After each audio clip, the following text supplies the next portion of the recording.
Since when can you pick locks? No.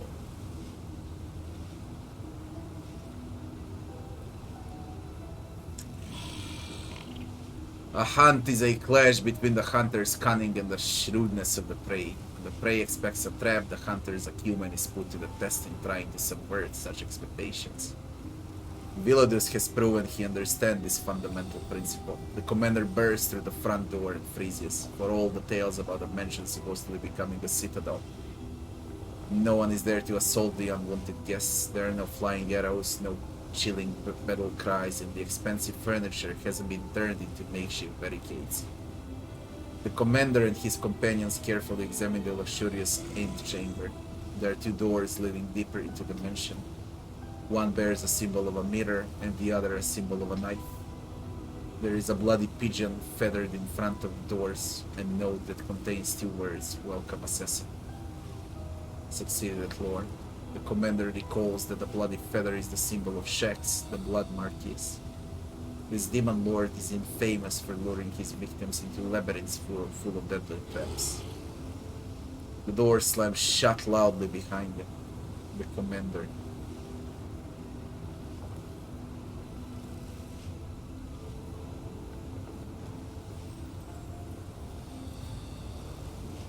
Enters the door with a mirror symbol. What is this shit?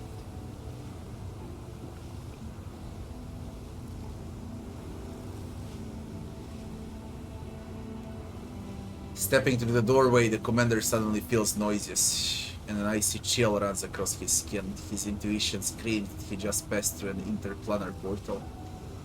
He instantly loses all sense of direction and balance, and seems the rooms of this mansion occupy different layers of reality. And these portals unite them into elaborate labyrinths, where a single wrong turn is enough to lose one's way entirely. Greed and arrogance are traits inherent to almost all demons, and the lord of the mansion seems eager to prove himself without equal in the indulgence of both his vices. The door leads into a magnificent sitting room. It hasn't been furnished in a manner indicative of tasteful refinement. The lamp reflections sparkle on the gilded furniture. The floor is covered in elaborate mosaics. The shelves are full of expensive trinkets. As if all this luxury wasn't enough, the whole room is reflected back in the giant mirror that covers the entire ceiling. As soon as the commander enters, the mirror surface ripples, starting to bubble, bulge, and ooze like molasses. It sends its sticky tendrils towards the outsiders, and a single touch from those appendages pierces the flesh with a spectacular sepulchral chill. The commander tries to defend himself using profane rituals, attempts to break the mirror with a powerful blow, looks around searching for cover. Break the mirror with a powerful blow. The furious cry, strike the mirror with all might, and the surface shatters with a deafening clang. The shards fall down in a glittering waterfall, smashing into tiny fragments on impact. By right, the trophies from a battlefield belong to the victor. The commander invokes that right and fills his purse with a considerable number of gold trinkets that any merchant would gladly barter for more useful items. There are three doors that lead out from the room occupied by the strange carnivorous mirror. The commander decides to open the one bearing the symbol of a crooked knife, a field mark, a pair of scales. Items received, tons of necklaces and rings. A tooth field mark. Everyone makes mistakes. The difference between an amateur and I did it on purpose because on the first page there was a lore religion check that you shouldn't pick Tutinwa. That's why I didn't want to see what's gonna happen. Everyone makes mistakes. The difference between an amateur and an expert is simply that experts know how to hide those mistakes in some deep dark hole. It seems the commander has found a place where the lord of this mansion hides his mistakes. The walls of this room are splattered with blood up the ceiling, and the floor is shaped like a funnel. There's a stand for steel poles with bloody hooks at their ends. Grave diggers use such tools to drag dead plague victims onto their corpses' parts. With a sudden click, the stone floor turns to ice, causing the commander to slip and slide down towards the giant gap in the center of the room, where it is now possible to discern a maw. It's a giant round mouth with 100 of long sharp teeth, a massive throat, and the staggeringly foul odor of hundreds and hundreds of decaying corpses. This maw is gigantic corpse eater, which gorges itself on the results of failed and unsuccessful experiments. The commander runs away, climbing up to slippery stones, decides to fight the monster, looking for its most vulnerable spot, tries to restrain the monster by wedging a steel pole between its jaws. We go with decides to fight the monster. We jump straight toward the gaping maw of the beast. What at first seems to be suicidal act turns out to be a flawlessly calculated attack. A deadly blow to the creature's inner organs, causing something inside to burst with a loud squelch. With a chilling shriek, the monster dies, and its frightful jaws stop moving. Whatever. Something glimmers faintly within the fallen beast. Catching the commander's eye, the crusader, who is brave enough to delve inside the carnivorous monster, is rewarded with a trinket that must have belonged to one of its victims. Apparently the trinket was too durable to be chewed up and digested with the monster's putrid stomach. 3 doors with different symbols lead from the monster's lair. Upon reflection, the commander decides to open the one bearing the symbol of a pair of scales, a boiling cauldron, a full moon. We go for a full moon. The commander enters a magnificent bedroom and ends up knee-deep in seemingly bottomless pile of soft blankets, fuzzy rugs, plump feather beds, and other covers of all sorts and shapes. They allure and promise the sweetest dreams. If only we would know to lie down and close eyes. It's a dangerous temptation. Anyone who allows these fluffy killers to put them to sleep won't wake up ever again. They will crawl over the victim, peeling up around them, and then suffocate and smother them to death. Carving through a feather bed with his blade, the commander sees glistening flesh, and a thick ichor oozes out from the rent in the fabric. Yet no book has ever mentioned such strange, bizarre creatures. The commander can only guess that this is the result of a strange experiment in some predatory swarm organism that disguises itself as something harmless and then preys on those it lures close. The commander decides that the best decision would be to carve a path through the room using his blade, to start a fire and escape from the room using the flames as distraction. To find and destroy the leader of the strange swarm. The rugs bleed when carved up with a blade. They're a swarm or a pack, and therefore may have a leader. We surge forward, allowing the hungry mass to smother and bury him under its weight while he dodgily presses ahead. At last, he finds a large purple cluster of flesh that resembles a giant brain. When touched, it wobbles and quivers like jelly. Split it open with a single decisive blow, and the wounded creature emits a barely audible high-pitched squeal. The rock swarm bulges and convulses in pain, dying in terrible agony. It would seem these creatures had an invisible link, and destroying the brain doomed the whole brood. Commander decides to search the place. Who knows what secret compartments have been hidden behind this repulsive mess of fabric and flesh. The search reveals a disguised niche, and inside it is a stack of papers. These are the journals of a mad surgeon who researched the brains of living creatures. The experiments described on these pages are repulsive as they are enlightening for anyone who isn't squeamish to finish the reading. 3 doors with different symbols lead from the master bedroom. The commander decides he would rather take his chances behind the one with got vivisector notes. We're gonna go to a boiling cauldron. The commander walks into an enormous kitchen.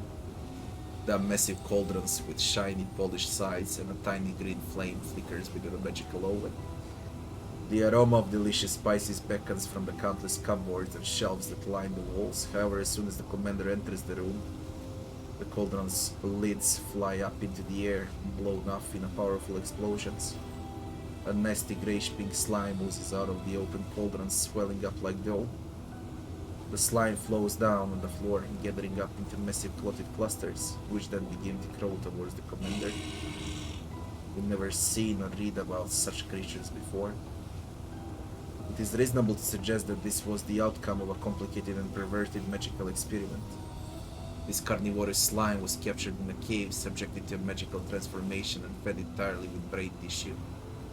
The commander decides to burn the monster in the magical oven, searches the kitchen for a poisonous concoction to use against the carnivorous slime, searches the room for a safe escape route.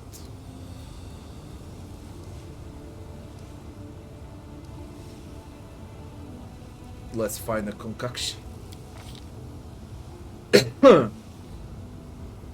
It's not easy to operate the oven. We mistakenly activate a magical sigil that transforms the oven into a fiery altar, ready to consume the entire plane.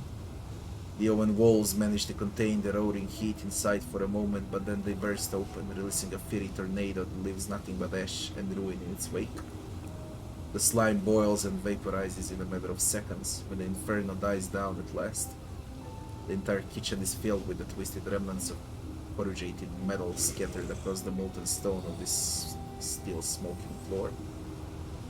Avoiding the slime attacks, rummaging the drawers until finding what we were looking for, a few copper flasks filled with caustic salt. Jump on the table, generously spill the salt around himself. The moment a single grain of salt lands on a slimming monster, the creature begins to bubble, darken and shrivel. In a matter of moments, all that remains of the creature is glistening oily film on the floor. After meticulously examining the food on the undisturbed shelves, the commander decides to rest. He takes opportunity to recuperate and bandage his wounds. It is thinking ahead rather than rushing forward recklessly that separates able tacticians from those who rashly press on and perish. Two doors lead from this kitchen, where it's apparently easier to be eaten than to eat. The commander chooses the one that is marked with the symbol of a blazing fire. The commander finds himself in a long stone passage. No traps are triggered by his careful steps, yet at the end of the passage his vision grows blurry. The illusion of safety falls apart like a house of cards, revealing an endless fiery field, ashen mountains, rivers of lava, and magmatic volcanoes. Hot wind scorches his face. It is not difficult to conclude that this deadly place is the elemental plane of fire. Ash and volcanic rock tremble beneath the commander's feet. But walking on it seems safe enough for now. The only escape route is the distant three-way arch of rough-hewn stone containing the three familiar doors. However, in order to reach it, the commander must find a way past the river of fire, in which tiny islets of purest stone are just barely visible. The river spews out tongues of roaring flames that land on the banks and crystallize into dark glass. As a result, both banks of the river have become steep, jagged cliffs of obsidian. Commander has nothing left to do but to get to the other side by jumping from islet to islet. He crossed using the rocks scattered about the place to walk along the bank looking for a ford, guided by his knowledge of interplanar travel.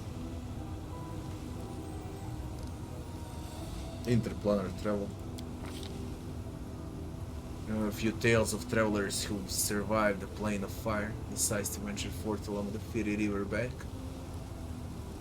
The trek is long and dangerous, but after a couple of hours, finally find what we're looking for: a strip of hardened black glass arching across the stream of lava like a volcanic bridge.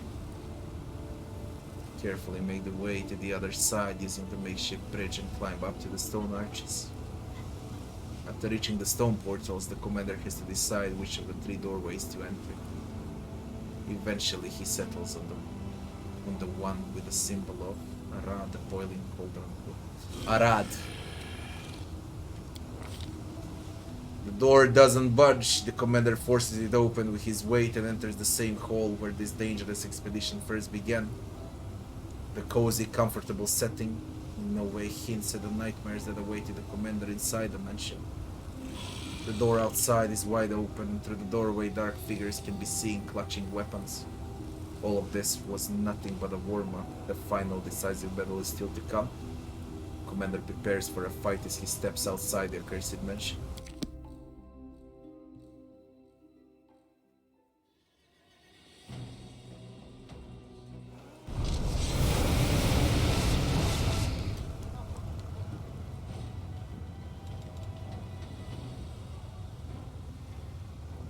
These butchers are just straight goddamn crazy. There's Willodus. What is Willodus, man? A demon halfling?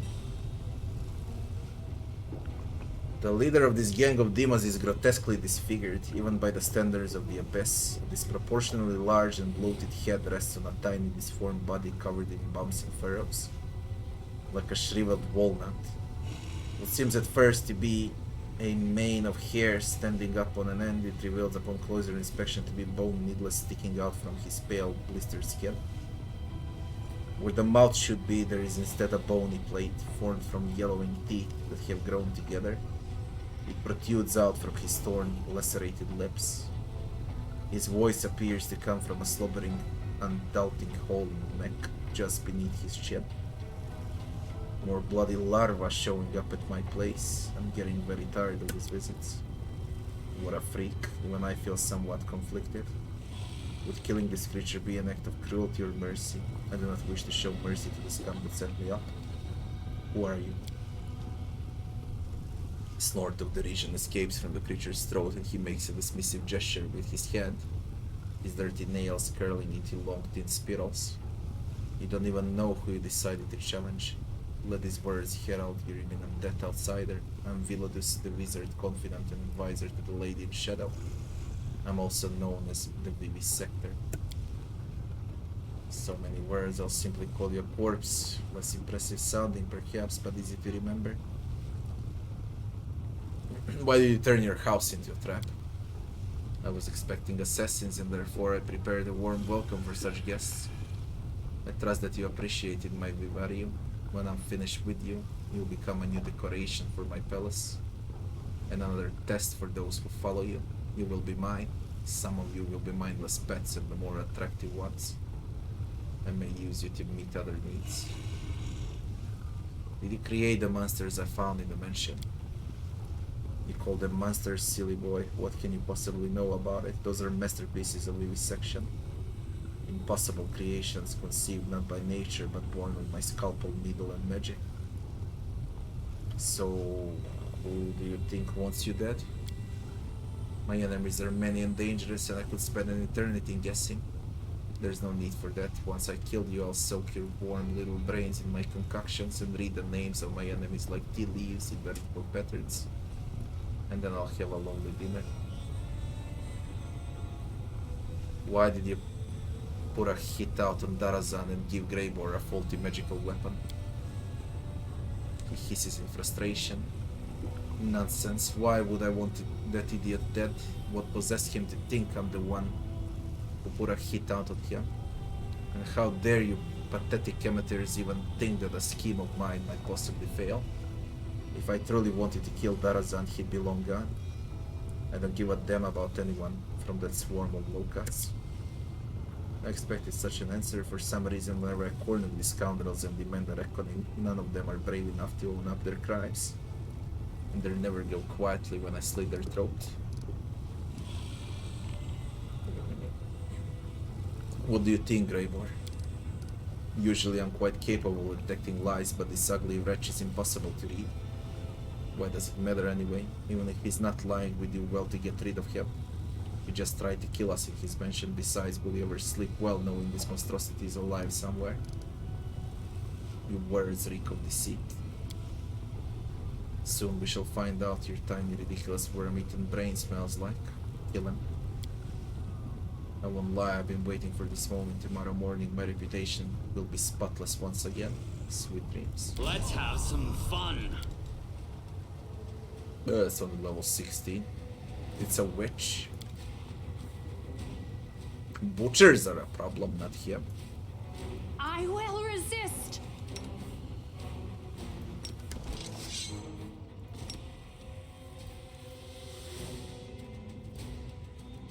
Simply business. Die! The inheritance. I don't even know what I triggered, what I didn't. I need some Animosi Travisi for this fight, to be honest.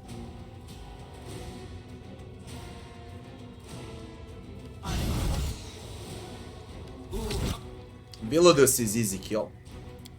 So I doubt it. Into the He's supposed to be the target. Enervation. Spell failures.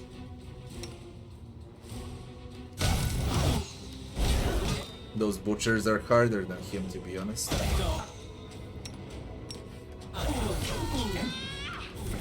Ooh, they want Grave or Dead.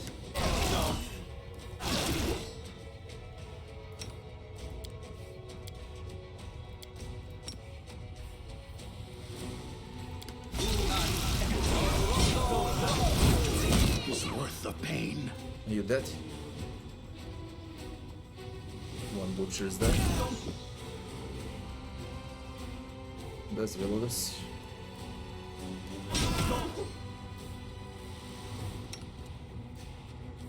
I don't know if Graver has less stand though. It's your time to cease to They're exist. not a joke.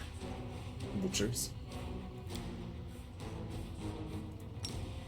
Well, winning he has less stand. I must withdraw. He has less stand.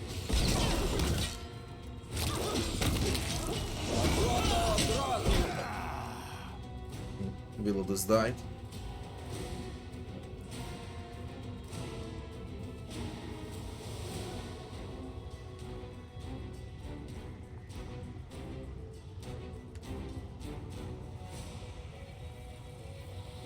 Where the fuck did you die? How much XP do you get for him? I doubt you get much.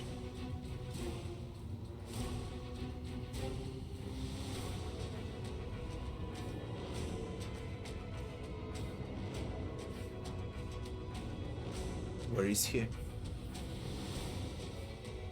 Victory is worth the pain. I can't find the XP for Willodus. He died, I can't see the XP. You're in my way. Let's hear you cry. I must withdraw. Run them through!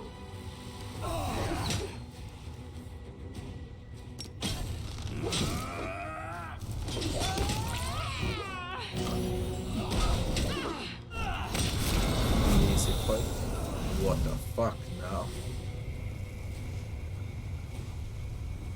Orzala. The projection is that of a tall female demon. Unlike many of her kind, she seems slimmer and less stocky in build. Upon closer examination, we realize that her thinness is caused by extreme emaciation, which makes her look like a withered tree. The skin on her neck breasts bears the marks of shackles. Her body is covered with flaming seals of bafflement. Lowering her eyes, the demon addresses you quietly. Allow me to congratulate you. The short work you made of Willodus proves you're a true professional. I'm Orzala, and on behalf of the Assassin's Guild, I congratulate Greymore on completing this contract. You have fulfilled the order we received from Willodus' murder, and therefore you have the right to collect the bounty. Even though you're not a guild member yourself, I'm sure you also have many questions about what happened. I doubt our guild is hard to find. There is a notice board at its entrance where the assassination contracts are posted. Who the fuck are you? Orzala, Baphomet's daughter. Orzala, not Hebzamira. She's my elder sister. I doubt you're able to appreciate the true extent of my misfortune. I'm also known in Alushinyrra as the assistant and right hand of Yoz, the head of the Assassin's Guild. Do you know what happened here? I may know a thing or two, but we should discuss these matters inside the guild, not in public. Who's going to overhear us, the corpses? Why don't you come here and speak to us face to face instead of projecting an illusion? Or are you afraid we won't like your answers or will make you join Willodus? We'll pay a visit to Assassin's Guild soon. Thank you for your answer. The bounty awaits you. I'm not sure what reward awaits us, but I really hope it's a considerable sum of gold and not a meager payment served up at the end of the blade.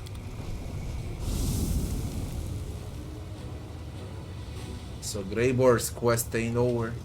Quite a long one, goddammit. Quite a long one. He just takes the entire day. Willodus leaves nothing, by the way. The main mage of Nocticula left nothing, and now Nocticula will be pissed off. Can only imagine what's gonna happen.